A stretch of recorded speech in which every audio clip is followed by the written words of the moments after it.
भारतीय न्यूज, सीधा, सटीक और निष्पक्ष। आदाब सलाम दोस्तों, मैं हूं चांद हसन। आप सभी का स्वागत है हमारे चर्चित शो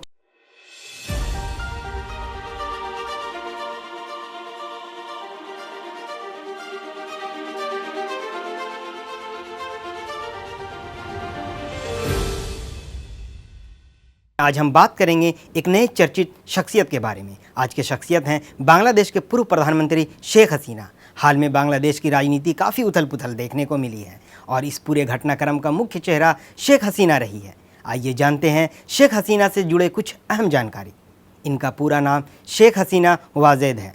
28 सितंबर 1947 को तुंगीपारा यानी पूर्वी पाकिस्तान में जन्म हुआ, जो अब बांग्लादेश में है। शेख हसीना अवामी लीग राजनीतिक पार्टी की प्रधानमंत्री रही हैं। हसीना 1996 से 2001 तक एक कार्यकाल और 2009 से 2024 यानी कि वर्तमान वर्ष तक लगातार 4 कार्यकालों के लिए बांग्लादेश की प्रधानमंत्री के रूप में कार्य कर चुकी हैं। लेकिन विवादास्पद जनवरी 2024 के चुनावों के बाद उनका 5वां कार्यकाल छोटा हो गया, जब उन्होंने जुलाई और अगस्त में अपनी सरकार के खिलाफ बड़े पैमाने पर विरोध प्रदर्शनों के बाद इस्तीफा दे दिया और देश छोड़कर भाग गई।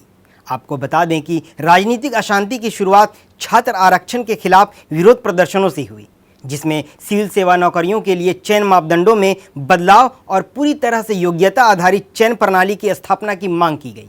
हालांकि बाद में एक हफ्ते में इन मांगों को काफ़ी हद तक पूरा कर लिया गया था, लेकिन विरोध प्रदर्शन कब एक सरकार विरोधी आंदोलन में बदल गया पता ही नहीं चला, जिसके कारण अगस्त की शुरुआत में हसीना के इस्तीफे की मांग की गई। शेख हसीना के इस्तीफे की पुष्टि 5 अगस्त को बांग्लादेश के सेना प्रमुख द्वारा की गई और सेना प्रमुख ने कहा कि जल्द अंतरिम सरकार का गठन किया जाएगा। हसीना देश छोड़कर भारत चली गईं, जहां कथित तौर पर वे अस्थायी रूप से रह रही हैं। शेख हसीना के खिलाफ विरोध इतना भयावह रूप ले लिया था कि लोग प्रधानमंत्री के आवास में घुस गए और वहां मौजूद सारे सामान को अपने साथ लूट ले गए।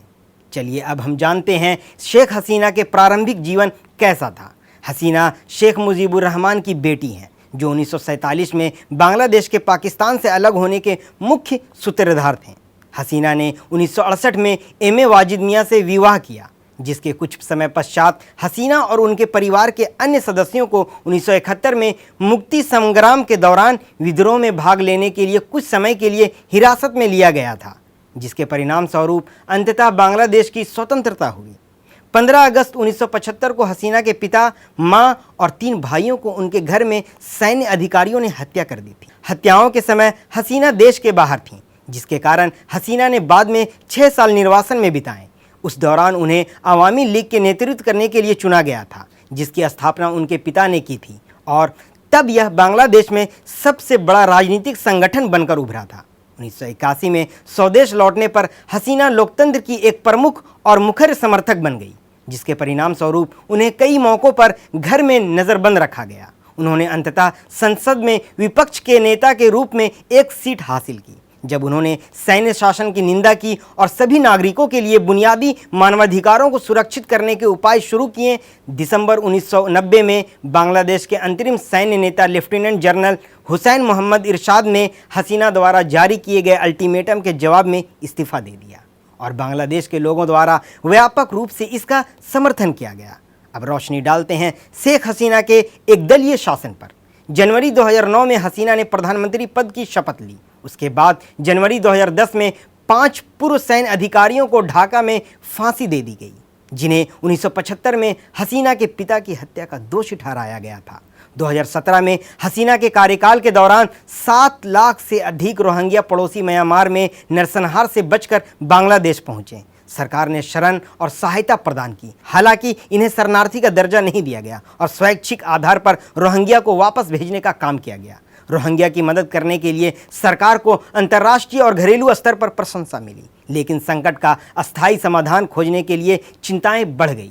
इस बीच हसीना और उनकी पार्टी पर सत्ता में अपने कार्यकाल के दौरान विपक्ष को दबाने के आरोप भी लगे। जनवरी 2024 में आम चुनावों के दौरान हसीना पर फिर से विपक्ष को दबाने का आरोप लगाया गया। चुनावों के परिणाम स्वरूप अवामी लीग को भारी जीत मिली, जिसने 300 सीटों वाली बांग्लादेश संसद में 222 सीटें हासिल की। हसीना ने प्रधानमंत्री के रूप में लगातार 4थी बार शपथ लिया। हालांकि मुख्य विपक्ष द्वारा बहिष्कार के कारण कुछ विश्लेषकों ने तर्क दिया कि हसीना प्रभावी रूप से एक दलीय राज की सत्तावादी नेता बन गई है।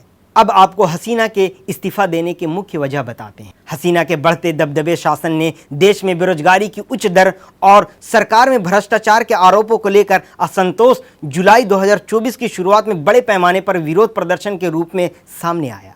यह अशांति सिविल सेवा नौकरियों में सकारात्मक कार्रवाई या कोटा के खिलाफ शांतिपूर्ण छात्र विरोध के साथ शुरू हुई।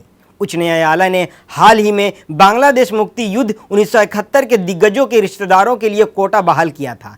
इसका मतलब था इस समूह के लिए 30% सिविल सेवा नौकरियों को आरक्षित होंगी, जिस पर प्रदर्शनकारियों ने तर्क दिया कि कोटा अवामी लीग पार्टी के समर्थकों को गलत तरीके से तरजीह देता है, जो 1971 के युद्ध में सबसे आगे थी। उन्होंने सवाल किया कि स्वतंत्र सेनानियों की तीसरी पीढ़ी के रिश्तेदारों को नौकरियों में तरजीह क्यों मिलनी चाहिए। हालांकि सुप्रीम कोर्ट ने अंततः आरक्षण को काफ़ी हद तक वापस ले लिया, लेकिन विरोध प्रदर्शन सरकार विरोधी आंदोलन में बदल गया। हसीना की सरकार और अवामी लीग की युवा शाखा के प्रदर्शनकारियों से भिड़ने के बाद छात्र विरोध बढ़ गया और कम से कम 6 लोगों की मौत हो गई। 4 अगस्त को लगभग 90 से अधिक लोगों की जान चली गई और इन झड़पों में मरने वालों की कुल संख्या कम से कम 300 तक पहुंच गई। जवाब में हजारों लोग सड़कों पर उतर आए और एक बड़े सविनय अवज्ञा आंदोलन में भाग लिया और 5 अगस्त को ढाका तक मार्च किया। प्रदर्शनकारियों ने झड़पों के दौरान हुई मौतों के लिए हसीना से माफी की मांग की और उनके इस्तीफे की मांग की। जब भीड़ ने देशव्यापी कर्फ्यू के बावजूद पीछे हटने से इनकार कर दिया तो हसीना ने इस्तीफा दे दिया और उसी दिन देश छोड़कर अपने पड़ोसी देश भारत आ गई।